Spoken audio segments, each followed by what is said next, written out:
The difference between teaching vocabulary to primary students and intermediate students would be probably you need a lot more picture support or tangible items to let them see multi-dimensional examples of the word. So using real-life photographs or video or bringing in a bag of real-life objects to help them understand the word. Do you know what that word says?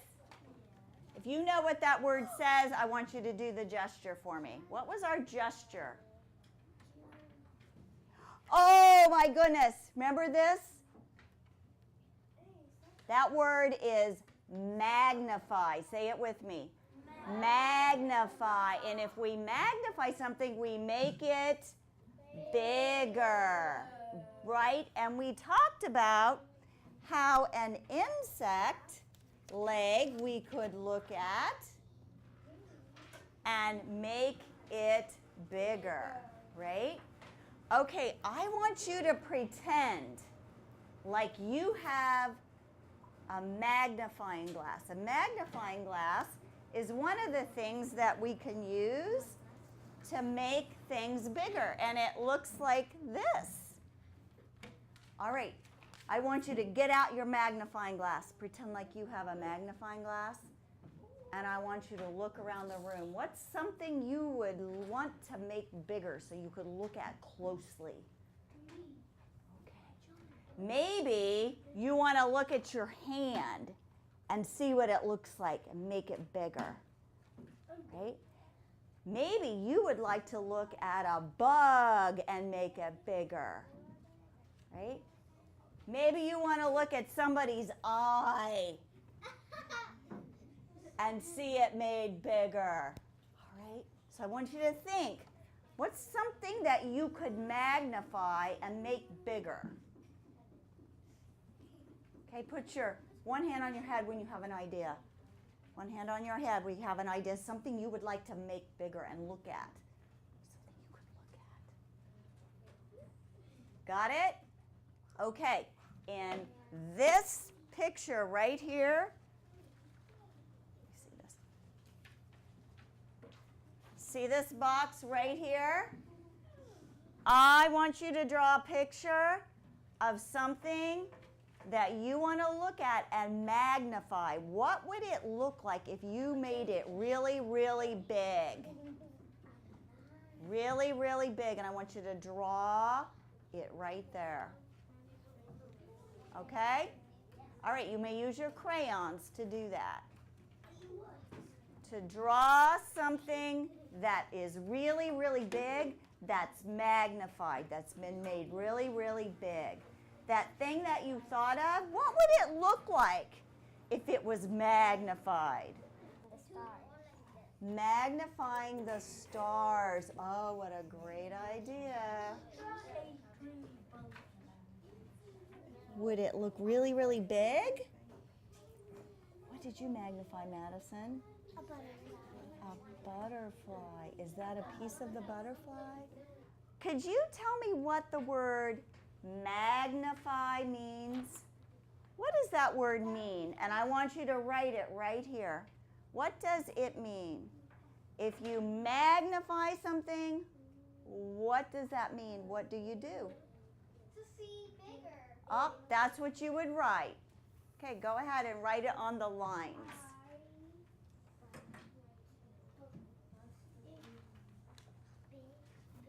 The word bigger? The word bigger, that's what you do when you magnify, John. What do you do when you magnify something? Can you write it right here? Make it bigger.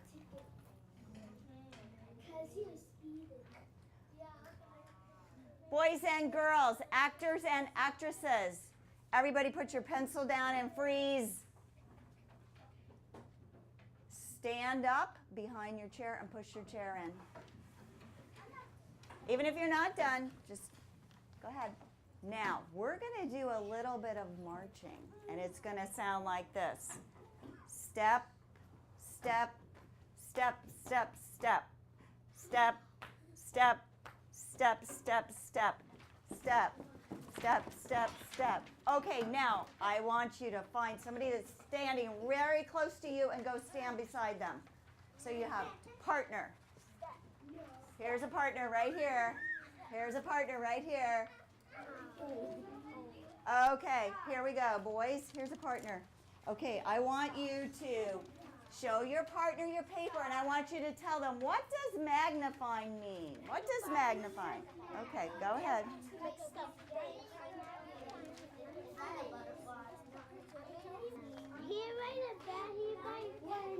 I can magnify. I say it. Means bigger. Very good. Okay, now you share yours. And what does that mean when you magnify the stars? A ladybug. Do you see a ladybug? That is magnified. And what happens to them? You usually can't see the spots on them, right?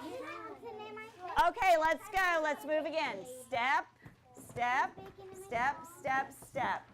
Step, step, step, step, step. Okay, get with a new partner.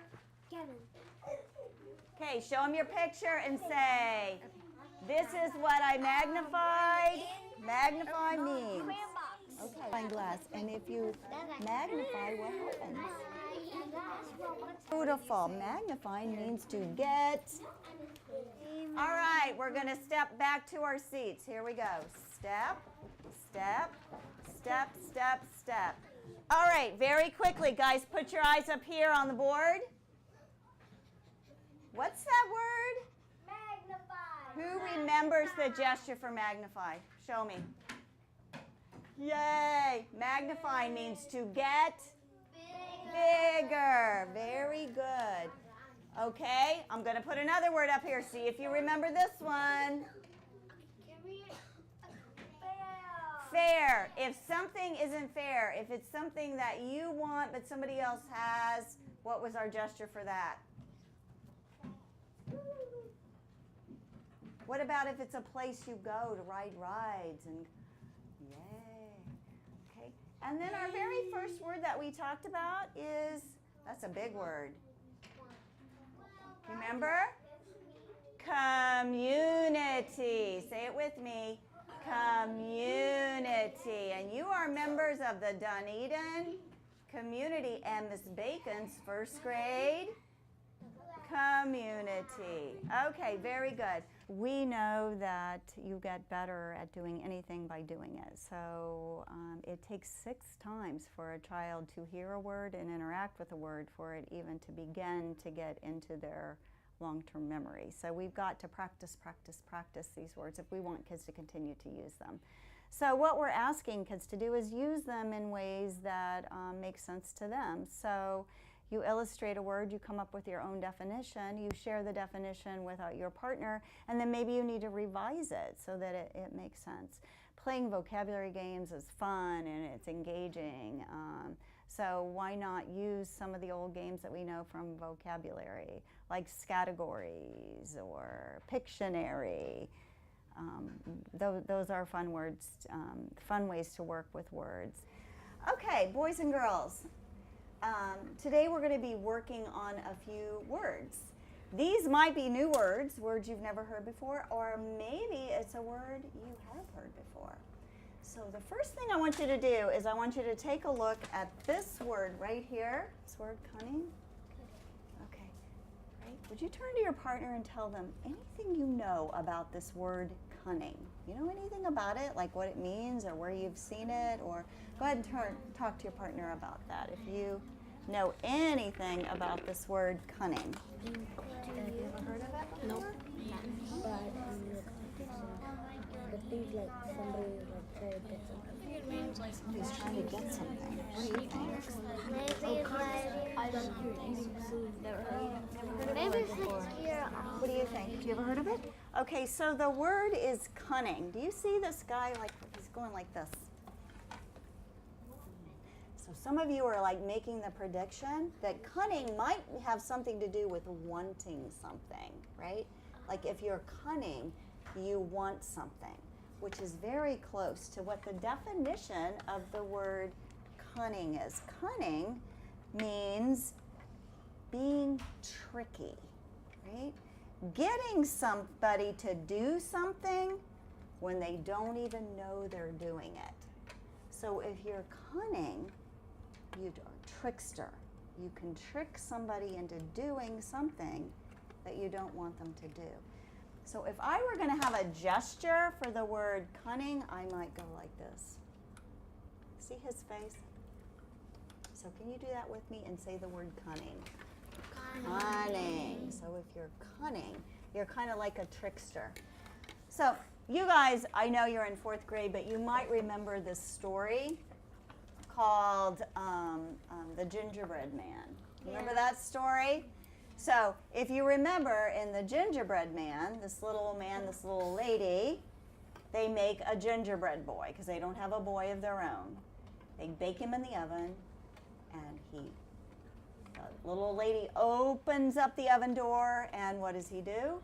He jumps out, right? He jumps out and he runs. And the dog chases him. The cat chases him. The horse chases him until he gets to this bank of the river. And do you remember who was there? A fox was there. A fox was there. And the fox was very cunning. Exactly. Because he said, I'll help you get across the lake or the river so that the old man and the old woman and the dog and the cat and the horse don't catch you. And remember the gingerbread boy goes, I don't think so. And the fox said, oh, you'll be fine with me. You'll be just fine. Hop on my back. And the little gingerbread boy does, right? Right? And so then, you remember what the fox says? Oh, you're going to get wet. You better get on my neck. And then he said, oh, that's probably not high enough. You better get on my head. And then finally he said, oh, let me help you get across the river. Please, you stand on my nose and you'll be just fine. So the little gingerbread did because the fox was very cunning. And then what did the fox do? Ate him. Popped him in his mouth and ate him. So when you're cunning, you get somebody to do something without them ever even knowing it. Can you think of another maybe character in a story or a fairy tale that was also cunning? Can you think of one? Somebody got one?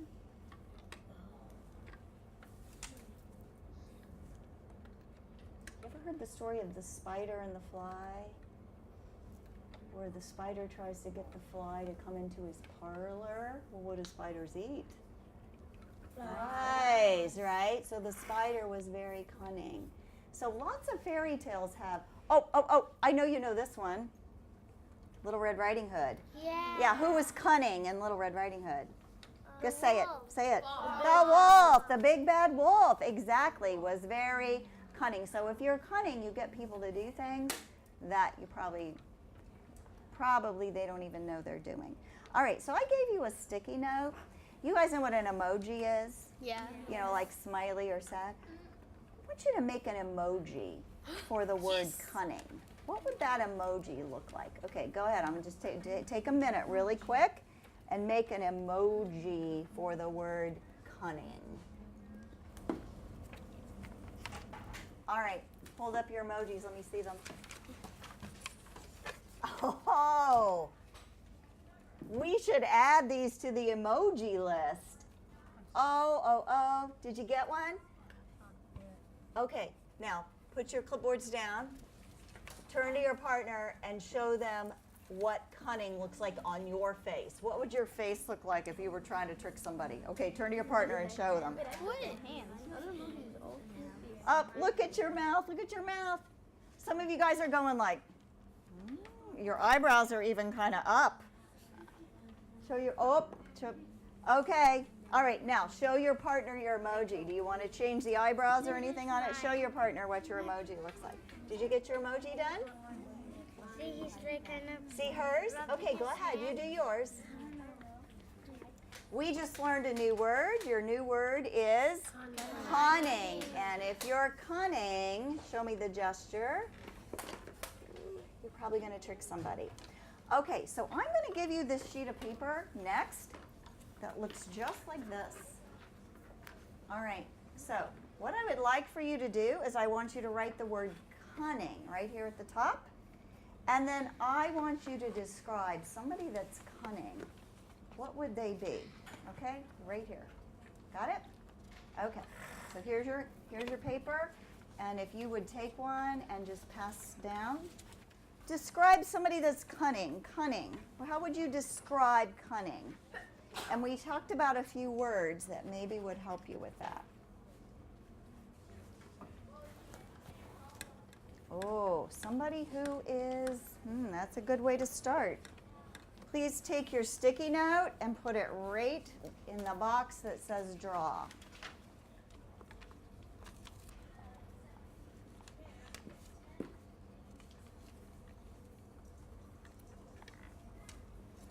Okay, so we know that cunning means somebody that is a trickster, right? Now, some other words that might mean the same thing are called synonyms, right? So there's synonyms for the word cunning. So a synonym for cunning might be this word, clever. Thumbs up if you've heard of this word clever before. All right, so if you know clever, then you know the word cunning. The effective ways is to introduce the word with a kid-friendly definition or an explanation. Ask the kids, what do you already know about the word, so you can clear up misconceptions. And then find ways to have kids interact with the words individually, but in small group as well. So they're using the word orally, they're seeing it in print, they're seeing illustrations of the word, they're seeing examples of the word. Because the more you use the word and become familiar with the word, obviously, you know, it becomes part of your word knowledge. Okay, what about this word? Maybe you've heard this word, sly. So if somebody is sly, that means they're cunning. Oh, somebody else just said another one. Sneaky. Right? So if somebody is sneaky, they're also cunning. They're also sly, and some people would say maybe they're clever. Okay? So those are words that mean the same thing as cunning. So these mean the same thing. There's also words that are called antonyms, which means they're the opposite of cunning.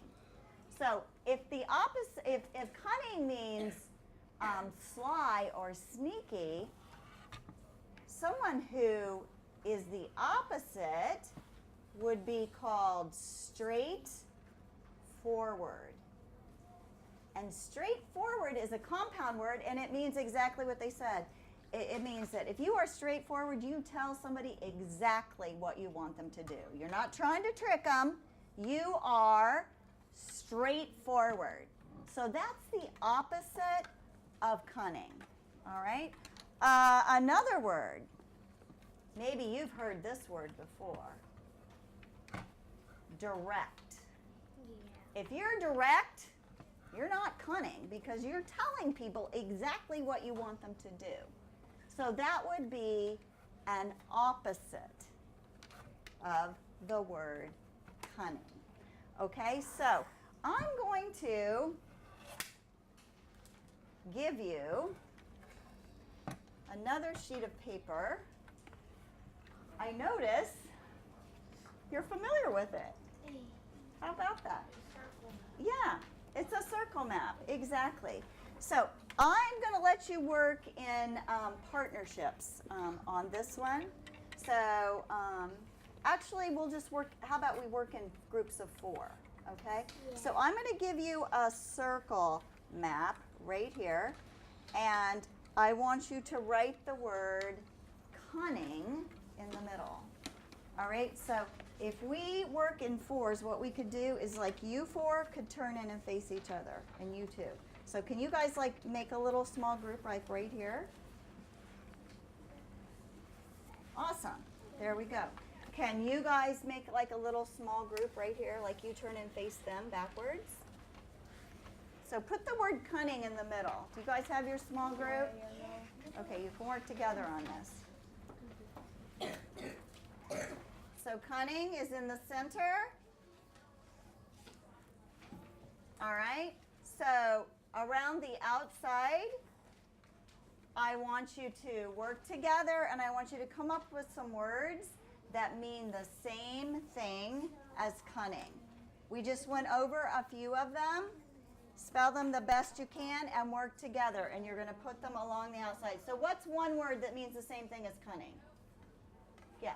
Trickster. So you would write trickster on the outside of your map like that. All right?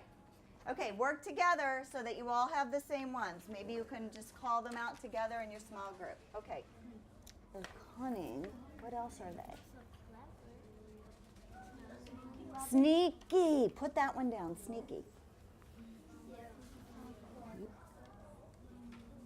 Sneaky. Now, if you can think of a character that might be cunning, you could go ahead and write their name down too. Sneaky. Robber. So you could write Robber down there if you want. Robber would be good. Okay, ask you something that. Everything around the outside should have something to do with cunning. Push yourself. Can you think of some that other people maybe haven't? Time's up in 5, 4, 3, 2, 1. Okay, this is what we're going to do now. We're going to get each group, and each group is going to give us one word on their circle map. If you have it on yours, put a check by it. If you don't have it, you can add it to your circle map. Okay? All right, we're going to start with this group right here. Okay, talk among yourselves. Which word are you going to give? Okay, this group's going first. Okay, what's your word? 1, 2, 3. Big bad wolf. Check them off. Not, you can add them to yours. Okay, group 2. 1, 2, 3. Fox. If you don't have fox, you could add fox. Okay, this group right here. You got a word? Got it? Okay, 1, 2, 3. Sneaky. If you have sneaky, check it off. If you don't have sneaky, you can add it. Okay, this group back here, you got a word? Okay, here we go. Same word means same thing as cunning. 1, 2, 3. Clever. Nice. Okay, anybody else have other words? What's another word? Spider. What? Spider. Spider. Oh, the spider and the fly story. Yep. Okay. This is the word, boys and girls, illustrate. Can you say that with me? Illustrate. Nod your head if you've heard illustrate before. Yeah? Who wants to take a go? Who knows what illustrate means? What's it mean? The person that draws pictures. Person who draws pictures. Anybody want to add on to that? And writes the words. Okay, sometimes they do. Sometimes there's words in illustrations. Anybody else want to say something else about illustrate? And label? Oh, could be labels in illustrations. That's for sure. Drawing. Okay, drawing. Okay, so this is my definition of illustration: to explain or make something clear by using examples that may be pictures or charts or labels or graphs. So when you illustrate something, you make it clear by using some kind of example. And usually when we're reading books, the illustrations are pictures. But I bet sometimes you're reading a nonfiction book and you might see a diagram with labels. That's also considered illustrating. So when you make something clear, then you illustrate it. Okay, so I'm going to tell a little story to you, and I want to see if you can illustrate it. And if you illustrate it, what are you going to do? You're going to make it clear by providing an example. And the tool you have in your hand right now is a pencil. So that's how you're going to have to provide your example. All right, so do you know next Monday is a special day in the science world? There's going to be a solar eclipse. Have you heard of this? Yeah. All right, listen, I want to have you illustrate this. I'll read it twice so you can just listen the first time. A solar eclipse, as seen from the Earth, is a type of eclipse that occurs when the moon passes between the sun and the Earth. A solar eclipse is a type of eclipse when the moon passes between the sun and the Earth, and the moon fully or partially blocks the sun. Okay, so let me say that again because I want you to illustrate this. Okay, a solar eclipse happens when the moon passes between the sun and the Earth, and the moon partially blocks the sun. Okay, so here's the moon, here's the sun, here's the Earth, and the moon blocks the sun. Okay, illustrate that for me.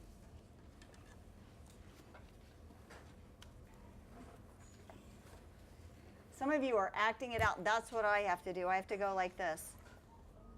The moon passes between the sun and the Earth, and it blocks the sun.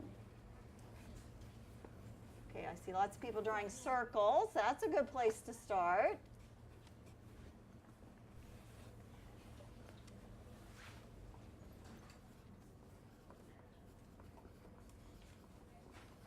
Let's finish in 5, 4, 3, 2, 1.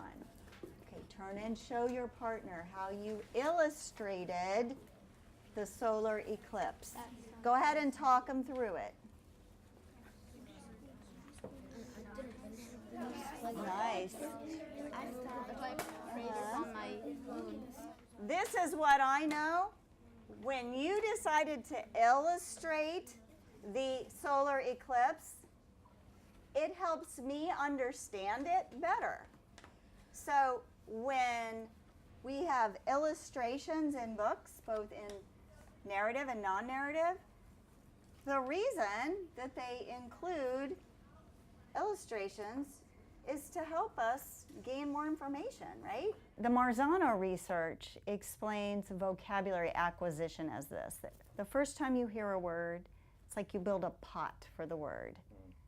Then, as you learn more about the word, you continue putting that information into the pot. And the more information you get, the better, deeper understanding of the word that you have. So when we first learn a word, we might just recognize it, or we might know just a little bit about it. That's low word knowledge, which is important. Even if you don't know have a deeper understanding of the word, it's still good to be introduced to it. So the more we work with it in different ways, the greater the flower will grow out of this pot.